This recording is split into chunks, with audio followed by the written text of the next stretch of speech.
The Pashtuns are also the victims of history. Like so many others in South Asia, someone drew a line on a piece of paper and they ended up in a different country.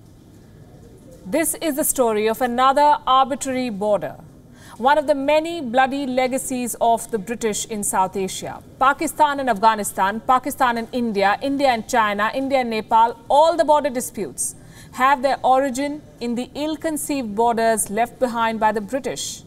Borders which divided communities and threw together disparate groups. Lines which over time erupted as the fault lines of South Asia. Look at the border that divides Afghanistan and Pakistan. It is called the Durand Line. Almost 2,500 kilometers long, the border was named after the then Foreign Secretary of Undivided India, Henry Mortimer Durand. This boundary was set without taking into account the ethnic groups that lived in this region. So the line cuts straight through Pashtun land. It split the Pashtuns into two separate countries. The Pashtuns on the Pakistan side made up more than half of the total Pashtun population. After these lines were drawn, they came under the control of the Punjabis. Of course, the Pashtuns did not like it. But this was only the beginning of their problems. The Durand Line, you see, is a porous border. In the 1980s, it was exploited by the US and Pakistan to supply arms to the Mujahideen against the Soviets.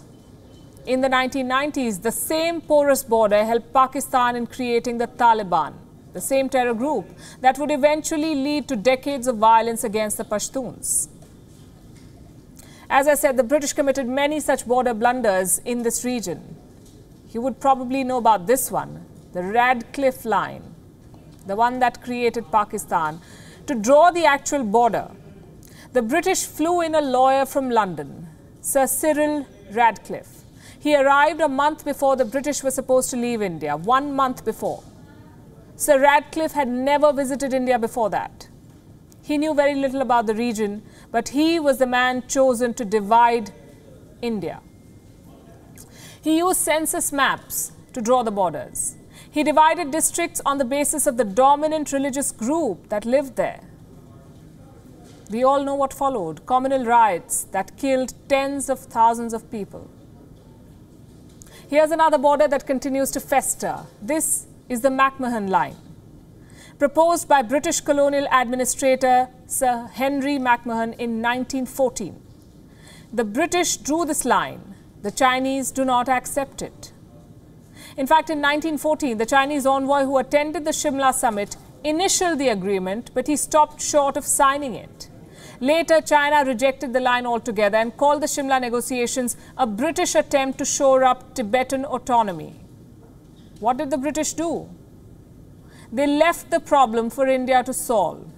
And so, more than a century later, India and China do not have a settled border. As we speak, they're locked in a border standoff in Ladakh.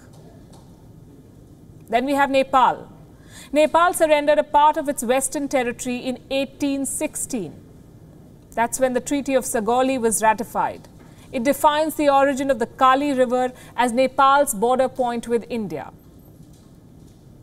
But you know what they left out? One small detail: the source of the Kali River. Now also the source of the India-Nepal territorial dispute. Both countries claim Kalapani.